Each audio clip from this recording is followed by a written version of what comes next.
अब हम डिस्कस करेंगे एसिड बेस इम्बैलेंसेस। ठीक है, तो जैसे मैंने अभी बताया आपके एसिड बेस इम्बैलेंसेस में 4 आते हैं, respiratory acidosis, respiratory alkalosis, metabolic acidosis and metabolic alkalosis. ठीक है, तो इन इम्बैलेंसेस को पढ़ने के लिए आपको एक नॉर्मल ये भी पता होना चाहिए कि बॉडी के अंदर कौन से ऐसे वेरिएशन होते हैं नॉर्मल वैल्यूज जिसमें अप एंड डाउन देखने में आपको इम्बैलेंसेस दिखेंगे। ठीक है, तो ये चीज़ें आपको पता होनी चाहिए इस इनकी नॉर्मल वैल्यू। जो ब्लड का पीएच है उसका नॉर्मल वैल्यू कितना होता है 7.35 से 7.45। ठीक है, जो partial pressure of carbon dioxide है उसकी नॉर्मल वैल्यू होती है 35 to 45 mmHg। ठीक है, HCO3 आपको पता है बाइकार्बोनेट होता है और इंडिकेट करता है मेटाबॉलिक को। ठीक है, किसको इंडिकेट करता है? मेटाबॉलिक को। इसकी जो नॉर्मल वैल्यू होती है 21 से लेके 28 मिली इक्विवेलेंट पर लीटर।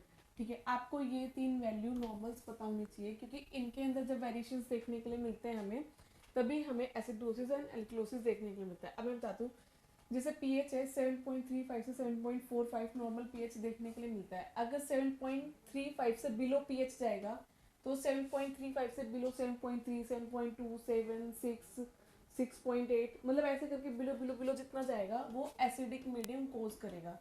क्या कोज करेगा? Acidic medium. ठीक है, अगर 7.4 से अबाउ जितनी भी वैल्यू जाएगी 7.5, 7.6, ठीक है, तो वो क्या कोज करेगी? बेस कोज करेगी। ठीक है, जिसको हम क्या कहेंगे? एल्कलोसिस कहेंगे। ठीक है, एल्कलोसिस कहेंगे। तो पीएच का हमें पता चल गया कि पीएच कैसे डिवाइड कर रहा है एसिडोसिस एंड एल्कलोसिस को। अगर वैल्यू बिलो जा रही है तो एसिडोसिस है एंड वैल्यू 7.4 से अबव जा रही है तो एल्कलोसिस है। ठीक है, देन आता है partial pressure of carbon dioxide. जो कार्बन डाइऑक्साइड हो कितना प्रेशर लगा रही है एक मिक्सचर ऑफ गैस में, उसको हम पार्शियल प्रेशर कहते हैं। ठीक है, जो कार्बन डाइऑक्साइड हो किसको इंडिकेट करती है? रेस्पिरेटरी सिस्टम को। रेस्पिरेटरी सिस्टम को इंडिकेट करती है कौन? Carbon dioxide. इसलिए कार्बन डाइऑक्साइड के अंदर कोई भी चेंजेस देखने के लिए मिलेंगे तो वो रेस्पिरेटरी को इंडिकेट करेगा कि रेस्पिरेटरी एसिडोसिस हो रहा है कि रेस्पिरेटरी एल्कलोसिस हो रहा है। अब बात आती है 35 mmHg से वैल्यू कम जा रही है, तो 35 से अगर वैल्यू कम जा रही है तो इसका मतलब partial pressure of carbon dioxide की वैल्यू बिलो हो रही है। जितना ज़्यादा पार्शियल प्रेशर कार्बन डाइऑक्साइड की वैल्यू कम होगी तो इसका मतलब कार्बन जो ये कार्बन डाइऑक्साइड होती है ना वो एसिडिक नेचर की होती है। ये भी एक अपने आप में वो है कि अगर जितना ज़्यादा ये होगा उतनी एसिडिक नेचर ज़्यादा होगा, जितना ज़्यादा कम होगी उतना एसिडिक नेचर कम होगा। तो अगर 35 mmHg से कम इसकी वैल्यू देखने के लिए मिल रही है तो ये किसको वो करेगा? एल्कलोसिस मीडियम को इंडिकेट करेगा। और 45 से जितना ज़्यादा जाएगा तो ये किसको इंडिकेट करेगा? ये एसिडोसिस को इंडिकेट करेगा। ठीक है, क्योंकि 45 mmHg से ज़्यादा होने का मतलब कार्बन डाइऑक्साइड का अमाउंट ज़्यादा होना। ठीक है, जितना ज़्यादा होगा उतना क्या कॉज करेगा? एसिडोसिस को कॉज करेगा। जितना कम होगा उसको क्या कॉज करेगा? एल्कलोसिस को कॉज करेगा। फिर इसके बाद आता है बाइकार्बोनेट। जो बाइकार्बोनेट है वो किसको इंडिकेट करता है? मेटाबॉलिक को इंडिकेट करता है। मेटाबॉलिक को इंडिकेट करता है। ठीक है, मेटाबॉलिक को इंडिकेट करेगा तो इसकी नॉर्मल वैल्यू कितनी थी? 21 से 28 मिली इक्विवेलेंट। तो कॉमन सी बात है, जितना ज्यादा 28 से ऊपर होगा तो किसको कॉज करेगा? एल्कलोसिस को कॉज करेगा। ठीक है, क्योंकि जितना ज्यादा HCO3 ज्यादा प्रेजेंट होगा तो एसिडोसिस का अमाउंट कम हो जाएगा। जितना ज्यादा HCO3 अबव जाएगा उतना ज्यादा क्या कॉज करा? एल्कलोसिस। और जितना ये कम है तो इसका मतलब रेशियो डिस्टर्ब हो जाएगा। 20:1 का रेशियो में पढ़ा है ना, 1:20 या 20, जिस जो भी आप पहले वो कर रहे हो उसके अकॉर्डिंग रेशियो याद कर लो। ठीक है, तो अगर वो रेशियो डिस्टर्ब हो जाएगा, HCO3 का अमाउंट अगर कम हो रहा है तो आपको जो एसिडोसिस का अमाउंट ज़्यादा देखने के लिए मिलेगा। इसलिए इसका अमाउंट कम हो गया तो क्या देखने के लिए मिलेगा? एसिडोसिस। और यही चीज़ें आपको जो डिवाइड करती है किसमें? रेस्पिरेटरी में और मेटाबॉलिक में। ठीक है, जब मैं रेस्पिरेटरी की बात कर रही हूँ तो हम किन दो चीज़ों को देखेंगे? पीएच को और partial pressure of carbon dioxide को। और जब मैं मेटाबॉलिक की बात कर रही हूँ तो हम किसकी बात करेंगे? पीएच की और HCO3 की। ठीक है, ये समझ में आया कि जब मैं रेस्पिरेटरी की बात कर रही हूँ, जब मैं रेस्पिरेटरी की बात कर रही हूँ तो हम किसको देखेंगे, पीएच वैल्यू को, और किसको देखेंगे, partial pressure of carbon dioxide को। और जब मेटाबॉलिक की बात करती हूँ तो हम किसको देखते हैं, मेटाबॉलिक में हम देखते हैं पीएच को एंड HCO3 की वैल्यू को। ठीक है, तो इसमें हम दोनों में पीएच तो देखेंगे ही देखेंगे कॉमन, क्योंकि पीएच हमें क्या हेल्प करता है ये बताने के लिए एसिड है कि बेस।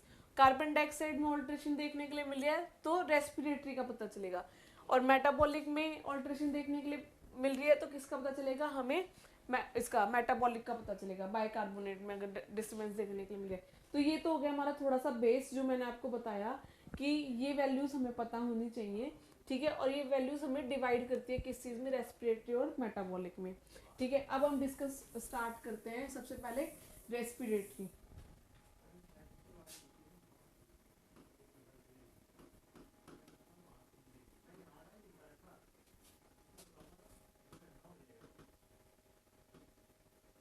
Respiratory acidosis. अगर रेस्पिरेटरी, सबसे पहले मैं एसिडोसिस फिर देन एल्कलोसिस। अभी रेस्पिरेटरी एसिडोसिस है तो बताओ पीएच क्या देखने के लिए मिलेगा, पीएच हमें कम देखने के लिए मिलेगा, किससे, 7.35 से, क्योंकि जितना ज़्यादा जीरो की तरफ जाएगा उतना ज़्यादा एसिडिक मीडियम देखने के लिए मिलेगा। ठीक है, और एसिडोसिस है तो PCO2 की वैल्यू क्या देखने के मिलेगी, ज़्यादा मिलेगी, 45 mmHg से। ठीक है, तो ये चीज़ें समझ में आई होंगी आपको कि यहाँ पे ये दोनों चीज़ें ऐसी क्यों देखने के लिए मिली हमें, क्योंकि मैंने अभी यही बताया आपको, पीएच जितना ज़्यादा कम जाता चला जाएगा उतना एसिडोसिस होगा, और partial pressure of carbon dioxide जितना ज़्यादा 45 mHg से ऊपर चला जाएगा वैल्यू, तो ये एसिडोसिस कंडक्ट करेगा, क्योंकि CO2 ज़्यादा रिटेन हो रही है। ठीक है, अब ये बात होगी रेस्पिरेटरी एसिडोसिस की। ठीक है, तब हम इसको डिफाइन कैसे करेंगे, हम इसको डिफाइन करेंगे, जो एसिडोसिस होता है वो क्या होता है,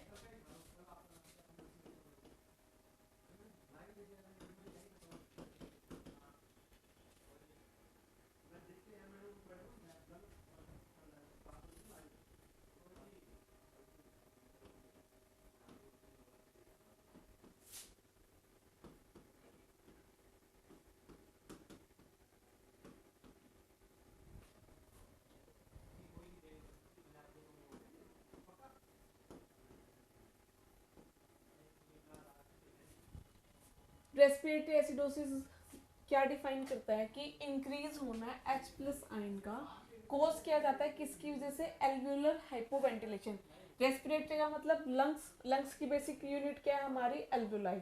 ठीक है, एल्वियोलाई ब्लड के साथ गैस एक्सचेंज करती है। ठीक है, जो हम ब्रीथ इन किया, गैस एक्सचेंज किया, ठीक है, वहां पर अगर हाइपोवेंटिलेशन हो रहा है, मतलब गैस एक्सचेंजेस बहुत स्लो उसमें हो रही है, प्रॉपर उसमें नहीं हो पा रही, तो क्या होगा, हमारा ज़्यादा से ज़्यादा जो कार्बन डाइऑक्साइड है वो वहां पर रिटेन करने लग जाता है। ठीक है, कार्बन डाइऑक्साइड वहां पे बहुत देर के लिए ठहर रहा है, जिसकी वजह से क्या होगा, अब फिर बारी आती है किसकी, हमें, मैंने बोला था कि वो रिएक्शन अगर याद रखोगे तो ये पूरा टॉपिक आपको ऐसे स्मूथली समझ में आ जाएगा। तो यहाँ पे बनेगा हमारा क्या, H2CO3।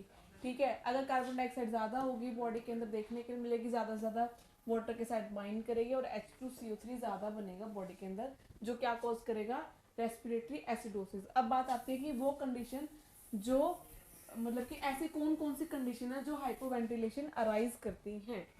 तो ऐसे कोई भी कंडीशन रेस्पिरेटरी की जो हाइपोवेंटिलेशन कोज करे, COPD, एटेलेक्टेसिस, अस्थमा, निमोनिया, कोई भी XYZ प्रॉब्लम जो आपका कोज क्या कर रहा है कि जो रेस्पिरेशन रेट और डेप्थ वो आपका स्लो हो गया है, और जिसकी वजह से जो कार्बन डाइऑक्साइड वहाँ पे ट्रैप हो रही है, वहाँ पे काफ़ी देर तक रुक रही है, हाइड्रो उसके वाटर के साथ बाइंड होकर H2CO3 बना रही है। ठीक है, तो इसमें कौन कौन से इसके एग्जाम्पल हैं,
ये सारी कंडीशन है जो क्या अराइज करती है, ये अराइज करती है कि जो आपका हाइपोवेंटिलेशन है वो कोज हो asthma, COPD, atelectasis, bronchiectasis, emphysema, CNS depressant अगर कोई मेडिकेशन के ऊपर है लाइक मॉर्फिन, ओपियोइड्स, ये डिप्रेस करते हैं रेस्पिरेटरी सेंटर्स को और ये कॉज करते हैं कि जो रेस्पिरेटरी सेंटर्स है वो डिले हो जाए। जैसे मैग्नीशियम सल्फेट पे भी अगर पेशेंट है तो हम ऑब्जर्व करते हैं रेस्पिरेटरी रेट, ये वो कॉज करती है उसको, ठीक है। तो वो सब ये सारी कंडीशन लीड करेंगे किसको, एसिडोसिस को। ब्रेन ट्यूमर हो गया या पल्मोनरी एम्बोलाई हो गया या एडिमा हो गया, सारी की सारी क्या कंडीशन कॉज करेगी कि जो मतलब कि रेस्पिरेटरी रेट है और डेप्थ है वो क्या हो गया है, डिक्रीज हो गया है, ठीक है, डिक्रीज हो रहा है, ठीक है।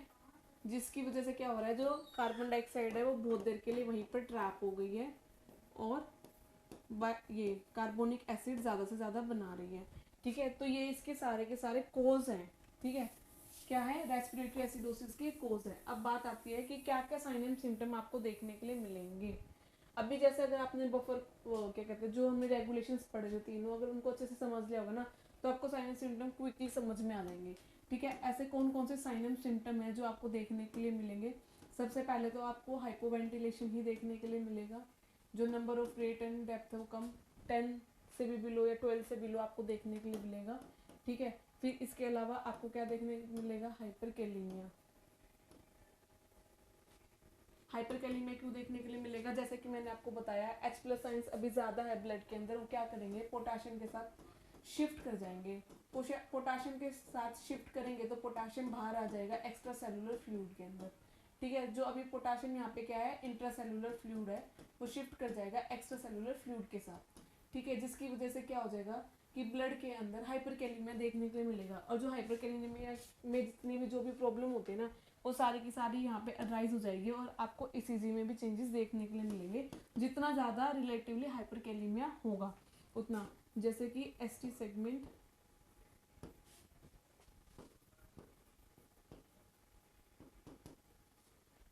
एसटी सेगमेंट डिप्रेशन देखने के लिए मिलेगा, नैरो टी वेव देखने के लिए मिलेगी आपको और शॉर्ट क्यूट इंटरवल देखने के लिए मिलेगा। तो ये सारे चेंजेस आपको ईसीजी में भी देखने के लिए मिलेंगे, ठीक है। तो ये साइन एंड सिम्टम आपको इसमें एसिडोसिस वाले में पेशेंट में देखने के लिए मिलेगा। और इसके अलावा और क्या क्या साइन एंड सिम्टम आपको देखने के लिए मिलेगा पेशेंट के अंदर, ड्राउजीनेस,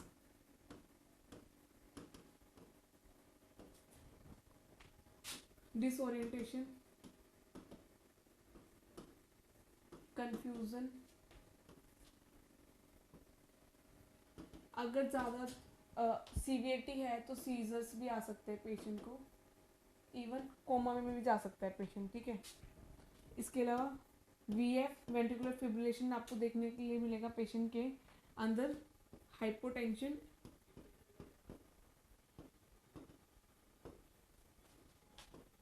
वार्म फ्लश स्किन, ये आपको देखने के लिए मिलेगा किसके अंदर, रेस्पिरेटरी एसिडोसिस के अंदर ये साइन एंड सिम्टम आपको देखने के लिए मिलेंगे, ठीक है। ड्राउजीनेस देखने को मिलेगा, डिसओरिएंटेशन, कंफ्यूजन, अगर ज़्यादा सीवियर है तो सीजर भी आ सकते हैं और वेंट्रिकुलर फिब्रिलेशन देखने के लिए मिल सकता है। हाइपोटेंशन की वजह से वार्म फ्लश स्किन देखने के लिए मिलेगी आपको, ठीक है। हाइपोटेंशन की वजह से क्या देखने को मिलेगी, वार्म फ्लश स्किन, क्योंकि हाइपोटेंशन है, ब्लड का प्रेशर कम है तो जो वेन से ज़्यादातर डायलेट हो जाएंगी, जिसकी वजह से आपको वार्म और फ्लश स्किन देखने के लिए मिलेगी। अब इसमें बारी आती है आपकी कि आप इसको मतलब कि असेस कैसे करोगे।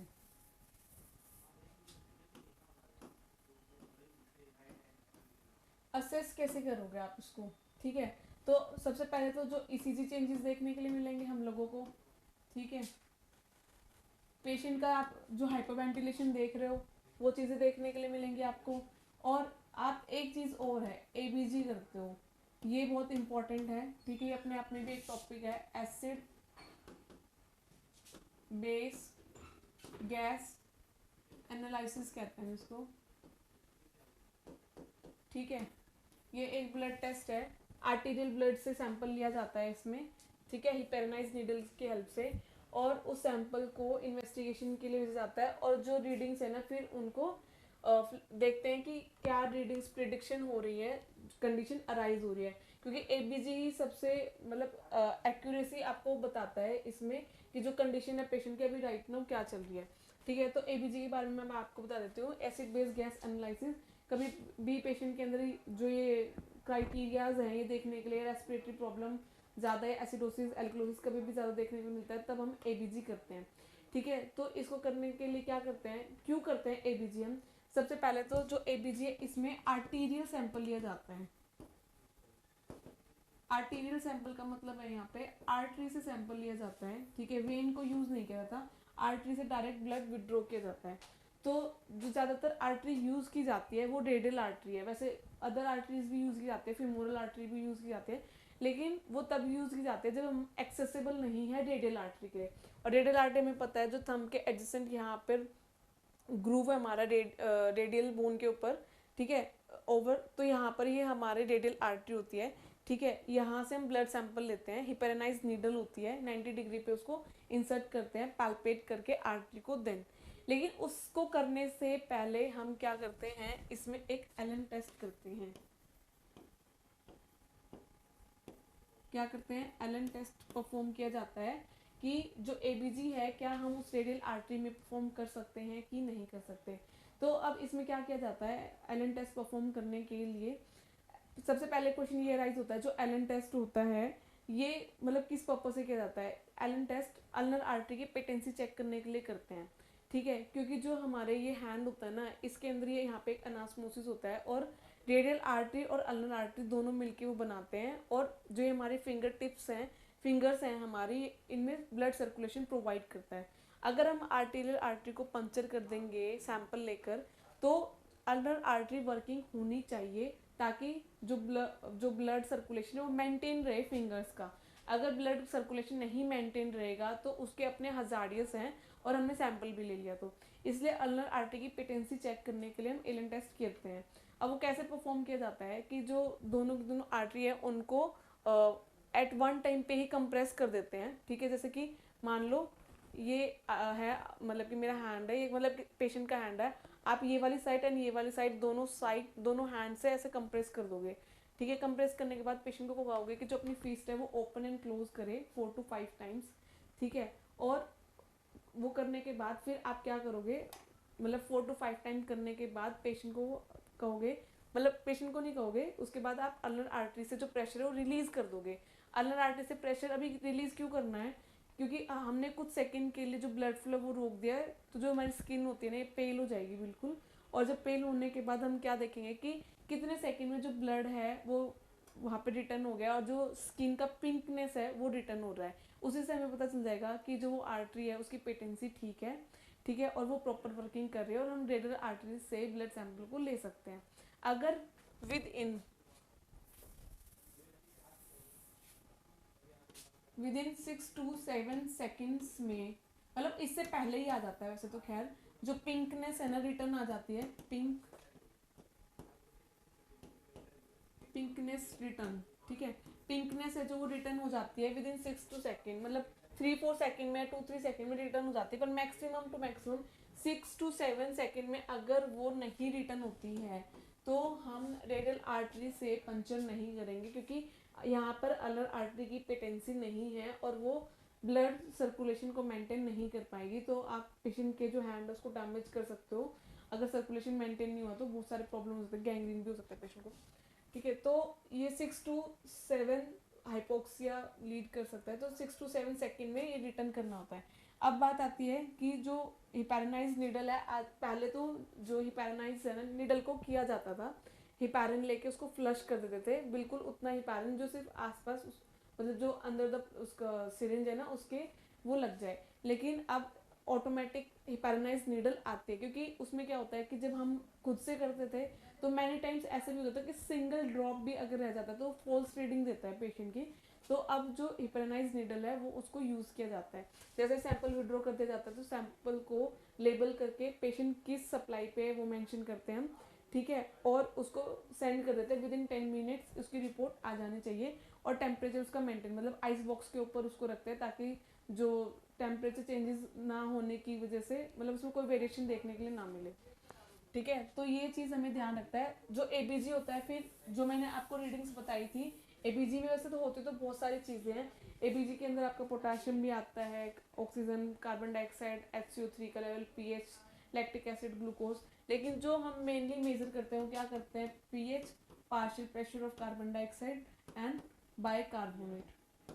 ठीक है, ये 3 वैल्यूज हम मेनली मेजर करते हैं, किसमें देखते हैं, मतलब इवेल्युएट करते हैं और इससे हम पता लगाते हैं।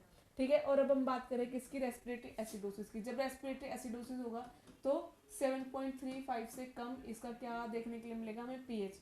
और जब पार्शियल प्रेशर और कार्बन डाइऑक्साइड वो क्या देखने के लिए मिलेगी, 45 mmHg से ज़्यादा देखने के लिए मिलेगी। 46, 50, 52, 58, 60, कितनी भी देखने के लिए मिल सकती है। जितनी ज़्यादा होगी उतनी ज़्यादा पेशेंट को सीवियरिटी देखने के लिए मिलेगी। और जो बाइकार्ब होंगे वो क्या होंगे, ऑलमोस्ट नॉर्मल रेंज में होंगे या कंपनसेट करने की कोशिश कर रहे होंगे, तो थोड़े से वेरिएशन देखने के लिए मिलेंगे। ठीक है, ये तो हो गया हमारा असेस। और ये जो असेस होता है हमारा एबीजी का, एसिड बेस गैस एनालिसिस, ये हम हर एक इम्बैलेंसेस में करते हैं। Respiratory, metabolic acidosis and alkalosis सभी में करते हैं हम ये टेस्ट, इसलिए मैंने आपको अच्छी तरह अभी ही एक्सप्लेन कर दिया इसको। ठीक है, अब बात आती है हमारी किसकी, मैनेजमेंट की। ठीक है, जब हमें वो पता चल गया है कि वो चीज़ें, तो अब आती बात किसकी, मैनेजमेंट की। तो इसमें क्या करेंगे, हम पेशेंट को O2 थेरेपी देंगे। ठीक है, फिर इसके बाद हम क्या करेंगे, सेमी फाउलर पोजीशन देंगे। पहले पोजीशनिंग ही करेंगे पेशेंट को। ठीक है, फिर O2 थेरेपी भी अप्लाई करेंगे।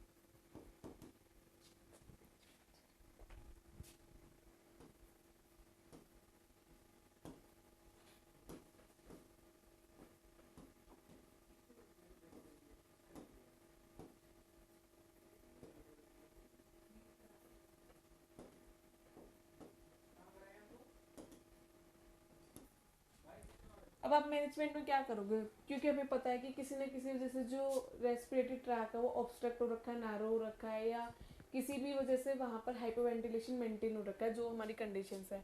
तो उसमें हम पेशेंट को पहले सेमी फाउलर पोजीशन प्रोवाइड करेंगे, O2 थेरेपी जितने लीटर पे डॉक्टर ने प्रिस्क्राइब किया होगा उतना, सक्शनिंग करेंगे। हो सकता है कि मतलब जो पेशेंट है उसको म्यूकस एक्सक्रीशन बहुत ज़्यादा आ रहा है, और सक्शनिंग ना होने की वजह से हाइपोवेंटिलेशन और जो कार्बन डाइऑक्साइड वहाँ पे ट्रैप हो रही है, तो हम सक्शनिंग करेंगे पेशेंट की। हाइड्रेशन इंक्रीज करेंगे पेशेंट का, क्योंकि जो म्यूकस होता है, अगर पेशेंट डिहाइड्रेटेड हो तो थिक हो जाता है बहुत ज़्यादा, और वो प्रॉब्लम और ज़्यादा क्रिएट करता है। तो हाइड्रेशन लेवल मेंटेन करेंगे ताकि जो म्यूकस लेवल वो थिन हो जाए, और जब हम ब्रीथिंग एंड कफिंग एक्सरसाइज कराते हैं तो एक्सपेक्टोरेट भी हो जाए ईजिली। ठीक है, थिन म्यूकस जल्दी अपर मूव करके अपर रेस्पिरेटरी ट्रैक में, और फिर जल्दी एक्सपेक्टोरेट भी जल्दी हो जाता है। ठीक है, एंटीबायोटिक इन्फेक्शन देंगे अगर किसी इन्फेक्शन की वजह से कोई प्रॉब्लम या हेल्थ डिजीज कोज हो रही है तो, और इंकरेज करेंगे डीप ब्रीथिंग एक्सरसाइज को और कफिंग एक्सरसाइज को। ठीक है, ये हमारा मैनेजमेंट क्या रहेगा किसका, रेस्पिरेटरी एसिडोसिस का। तो आपको रेस्पिरेटरी एसिडोसिस समझ में आया होगा कि रेस्पिरेटरी एसिडोसिस किसको कह रहे हैं यहाँ पे। अब बात आती है किसकी, रेस्पिरेटरी एल्कलोसिस की।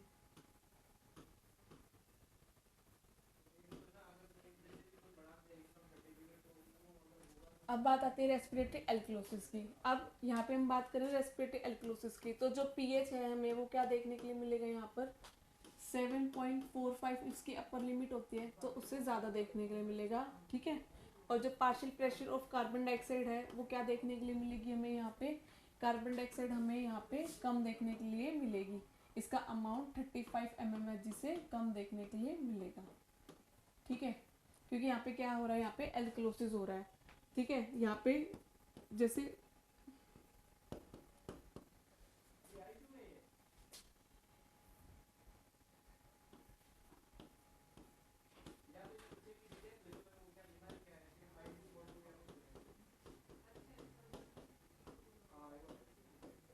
ठीक है, यहाँ पे क्या होता है, कार्बन डाइऑक्साइड का लेवल कम है तो H2CO3 इतना बनेगा ही नहीं। ठीक है, जिसकी वजह से एल्कलोसिस देखने के लिए मिलेगा रेस्पिरेशन में। ठीक है, CO2 का लेवल कम है तो कंबाइंड होगा H2O के साथ, कंबाइंड होगा तो क्या करेगा, H2CO3 कम देखने के लिए हमें मिलेगा। ठीक है, अब बात आती है हमारी नेक्स्ट की ये होता किस वजह से है। जैसे कि हमने देखा था कि जो रेस्पिरेटरी एसिडोसिस था वो हाइपोवेंटिलेशन, एल्यूलर हाइपोवेंटिलेशन की वजह से कोज हो रहा था, H+ आयंस रिटेन कर रहे थे। तो सेम रेस्पिरेटरी एल्कलोसिस में क्या होता है कि H+ आयंस रिटेन नहीं करते हैं और हाइपर वेंटिलेशन देखने के लिए हमें मिलता है। ठीक है,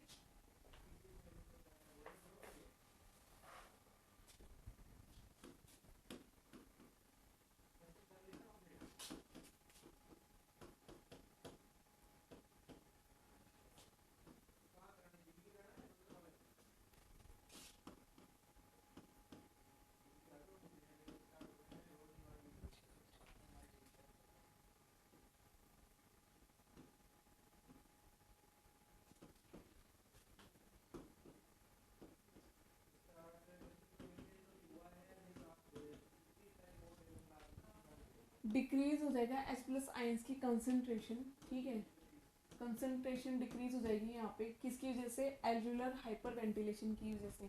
ठीक है, जो एल्वुलाई का हाइपर वेंटिलेशन, हाइपर वेंटिलेशन में क्या होता है, जो रेस्पिरेटरी रेट होता है वो हमारा रेट एंड डेप्थ इंक्रीज हो जाता है।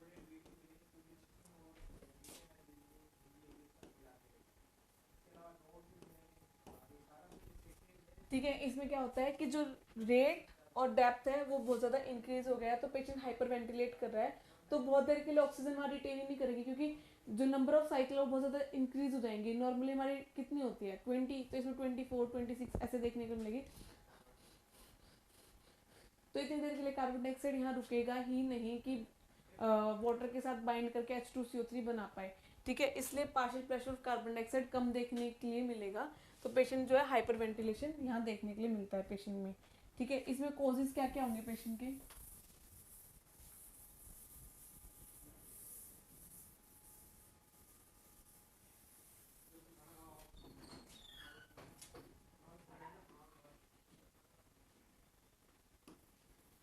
कॉजेज इसमें क्या क्या देखने के लिए मिलेंगे।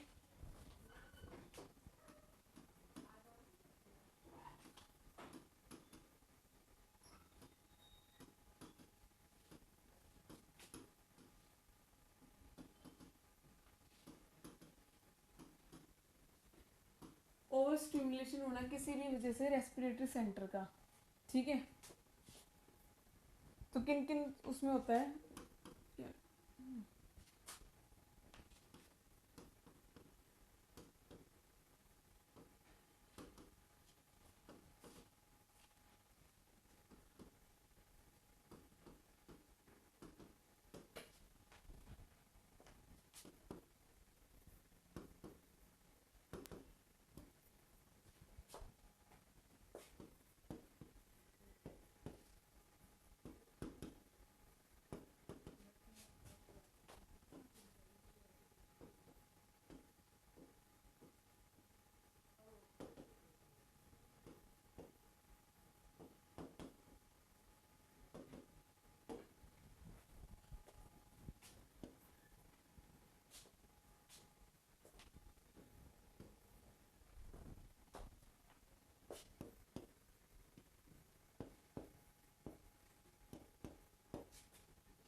तो क्या क्या कॉज है इसमें, कोई भी ऐसी चीज जो रेस्पिरेटरी सेंटर को ओवर स्टिमुलेट कर रही है। तो कौन कौन से ऐसे कॉज होते हैं, हाइपर वेंटिलेशन होना हाइपोक्सिया की वजह से कि बॉडी के अंदर मतलब लगता है कि बॉडी को, हाइपोक्सिया क्या होता है, low level of oxygen in tissue, यहाँ पे बात हो रही है टिश्यू की, हाइपोक्सिया मतलब टिश्यू।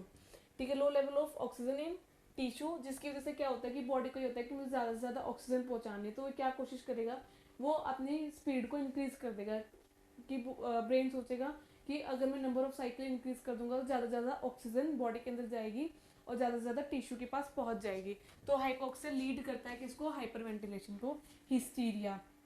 ठीक है, फिर आता है over ventilation due to mechanical ventilation. अगर पेशेंट मैकेनिकल वेंटिलेशन पे है, मतलब वेंटिलेटर के ऊपर है, उस वजह से भी ओवर वेंटिलेशन कर जाए पेशेंट की, पेशेंट खुद भी सेल्फ करना चाह रहा है जब हम उसको वीनिंग करते हैं, पर कभी वो ऐसे मोड पे होता है पेशेंट मैकेनिकल वेंटिलेशन के कि वो अपने मतलब सेल्फ भी कर रहा है और जो मशीन होती है वो भी कराता है, या फिर वो ऐसे सेट की गई है जिसमें पेशेंट है ओवर वेंटिलेशन पे चला गया है। ठीक है, फीवर हो गया है, बॉडी की डिमांड बढ़ जाती है बहुत ज़्यादा, तब पेन है, या फिर साइकोलॉजिकल इमोशनल कोई ट्रॉमा हो गया है, तभी पेशेंट क्या करता है, हाइपर वेंटिलेट करता है। ठीक है, एंजाइटी की वजह से। अब इसमें क्या क्या साइन एंड सिम्टम देखने के लिए मिलेंगे।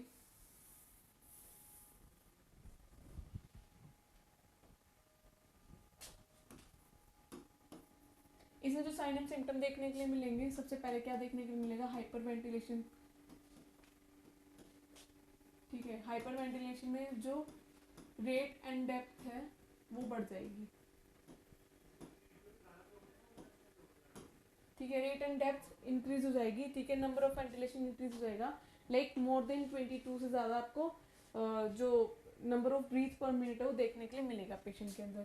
ठीक है, हाइपोकैलिमिया देखने के लिए मिलेगा पेशेंट के अंदर। हाइपोकैलिमिया क्यों देखने के लिए मिलेगा, मैंने बताया था अभी आपको कि कैसे पोटाशियम हेल्प करता है मेंटेन करने में होम्योस्टेसिस। तो पोटाशियम शिफ्ट कर जाएगा किसके साथ, हाइड्रोजन के साथ शिफ्ट कर जाएगा। जो हाइड्रोजन है वो बाहर चले जाएंगे और जो पोटाशियम है वो अंदर आ जाएगा, जिसकी वजह से हाइपोकैलिमिया देखने के लिए मिलेगा। और जो हाइपोकैलिमिया में ईसीजी चेंजेस देखने के लिए मिलता है, हमें वो सब चीज़ें देखने के लिए मिलेंगी। इसके अलावा जो एल्कलोसिस मीडियम होता है ना, वो क्या करता है, कैल्शियम हमारा 3 फॉर्म में प्रेजेंट होता है बॉडी के अंदर।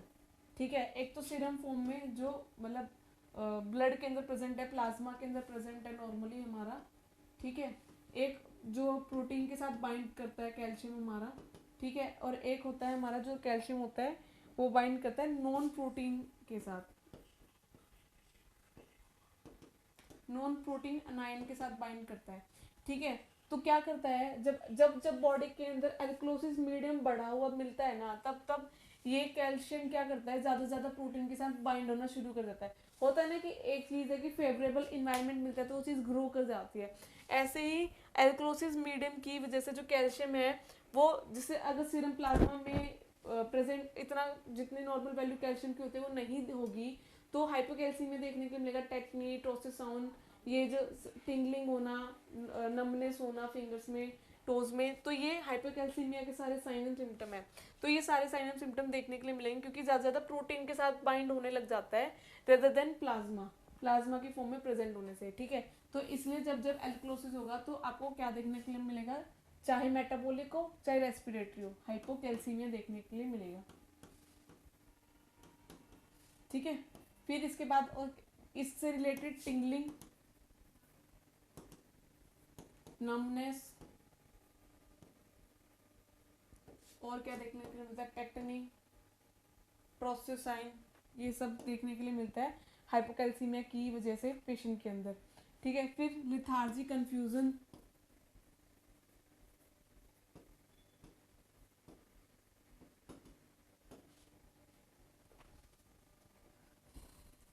ट्रेकीकार्डिया,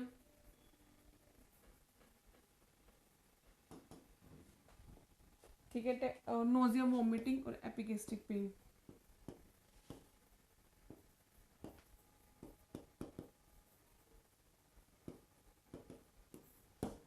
ठीक है, तो ये सारी प्रॉब्लम्स देखने के लिए मिलती है किसमें, रेस्पिरेटरी एल्कलोसिस में आपको ये सारी प्रॉब्लम देखने के लिए मिलेगी।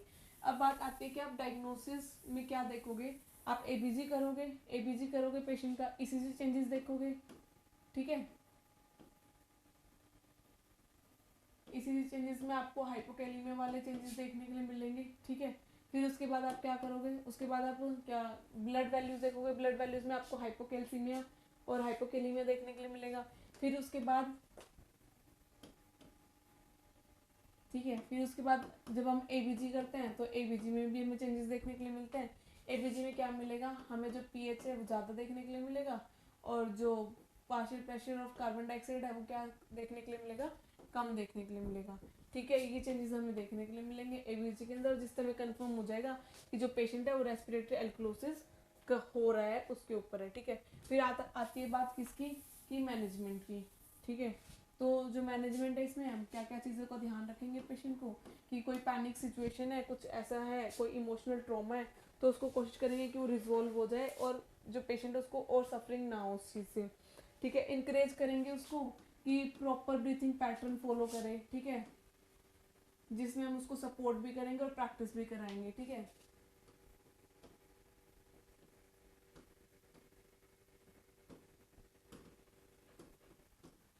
पेशेंट अगर वेंटिलेटर पे है तो अगर ऐसा हो रहा है कि वो पेशेंट हाइपर वेंटिलेट कर रहा है, नंबर ऑफ ब्रीथ बहुत ज़्यादा आ रही है, तो हम देखेंगे कि क्या सिनेरियो पेशेंट के साथ और उस सिचुएशन को टैकल करेंगे, ठीक है। फिर उसके बाद वॉलेंट्री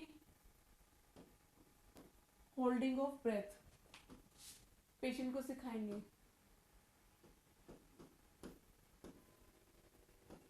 ठीक है, वो कि अपने आप से ब्रेथ को होल्ड करना सीखे, जिसकी वजह से वहाँ पे ज़्यादा से ज़्यादा क्या होगा, कार्बन डाइऑक्साइड रिटेंशन होगा। कार्बन डाइऑक्साइड रिटेंशन होगा तो जो बैलेंस है वो आ पाएगा, क्योंकि अभी पेशेंट क्या कर रहा है, हाइपर वेंटिलेट कर रहा है ना, तो हम उसमें पेशेंट को वॉलेंट्री कहेंगे कि प्रैक्टिस करने के लिए, और वॉलेंट्री की होल्ड करके रखे कुछ सेकेंड्स के लिए अपनी ब्रेथ को, नंबर ऑफ साइकिल भी नॉर्मल आ जाएगी, और वो मतलब कि जो मीडियम अभी अराइज हुआ है हमारा एल्क्लोसिस, वो भी कहीं ना कहीं सॉल्व होगा, ठीक है। फिर उसके बाद आता है आपका क्या करोगे, वेंटिलेटर का मैंने आपको बता दिया है, कैल्शियम ग्लूकोनेट देंगे, क्योंकि कैल्शियम ग्लूकोनेट यहाँ पे क्यों दे रहे हैं हम, पेशेंट को हाइपोकैल्सीमिया हो गया है तो उस वजह से कोई प्रॉब्लम उसको अराइज ना हो, तो कैल्शियम ग्लूकोनेट देंगे फॉर टेटनी पेशेंट, ठीक है। तो ये हो गया हमारा क्या, रेस्पिरेटरी एल्क्लोसिस। तो आप लोगों को समझ में आया होगा कि रेस्पिरेटरी एल्क्लोसिस में क्या क्या चीज़ें हमें देखने के लिए मिलती है और क्यों क्यों देखने के लिए मिलती है, और उसमें हम क्या क्या चीज़ें मैनेजमेंट कर सकते हैं, ठीक है। कोई भी अगर ट्रोमा है, एंजाइटी है, हिस्टीरिया, मतलब जिस भी वजह से, अगर ट्रोमा की वजह से होता है, साइकोलॉजिकल है, तो हम वो ट्रोमा दूर करने की कोशिश करेंगे, इमोशनल सपोर्ट प्रोवाइड करेंगे। वेंटिलेटर पे पेशेंट, तो वेंटिलेटर सेटिंग्स चेक करेंगे पेशेंट की कि किस वजह से पेशेंट हाइपर